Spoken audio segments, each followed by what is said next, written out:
And for more on this story, we're joined by John Lyndon. He's the executive director of the Alliance for Middle East Peace, which is a network of Israeli and Palestinian organizations engaged in grassroots peace building. Thanks for joining us here on France24.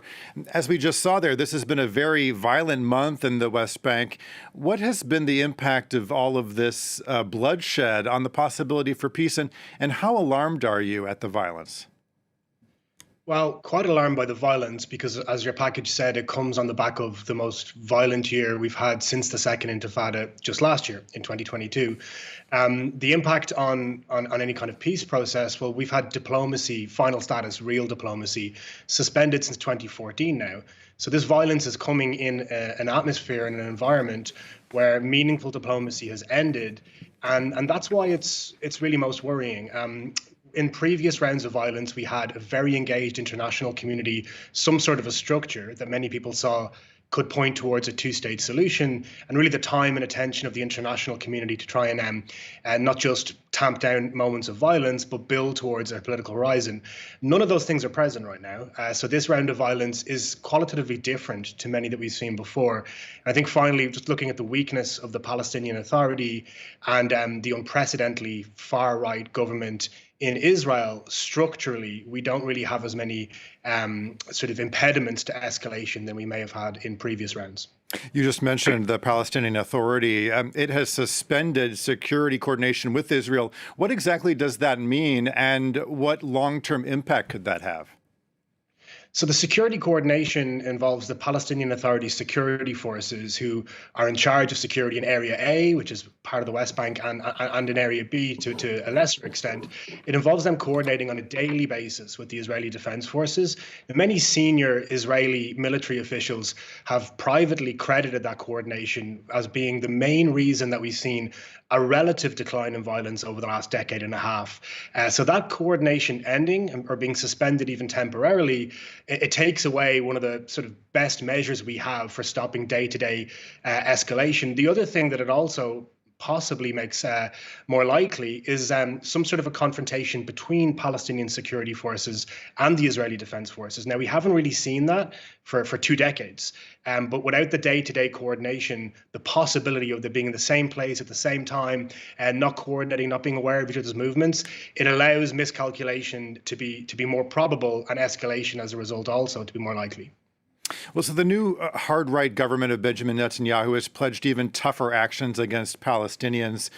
How are the dynamics of this new government factoring in? They're a huge part of what makes this moment so concerning.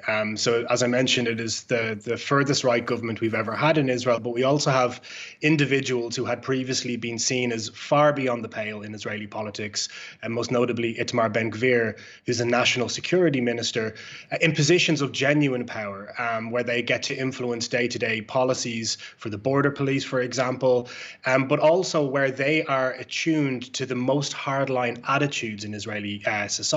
So their voting base are very often the people who are calling for even more drastic measures against the Palestinians. So the worry for many of us is that if we do see a profound escalation, and I think we're already in the midst of one based upon what happened last year, the incentives of some of those people will be to push harder rather than to de-escalate.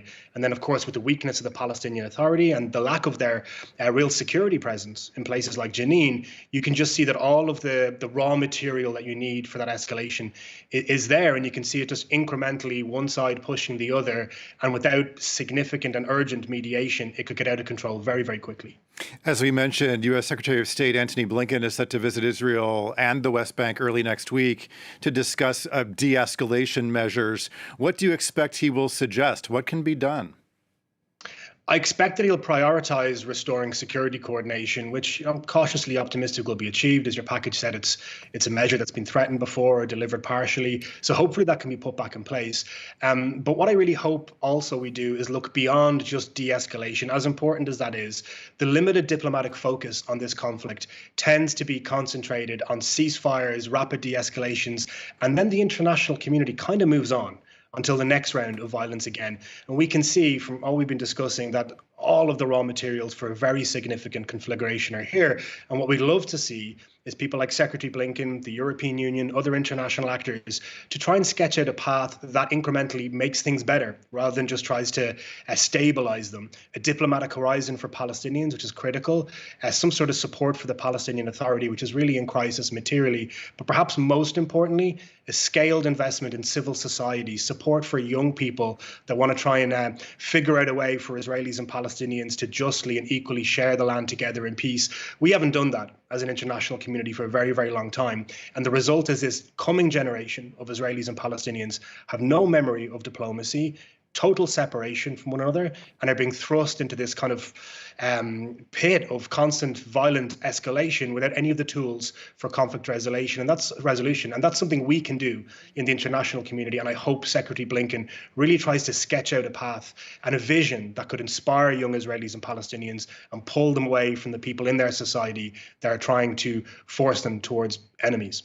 Okay, we'll have to leave it there. John Lyndon, Executive Director of the Alliance for Middle East Peace. Thanks so much for joining us here on France 24.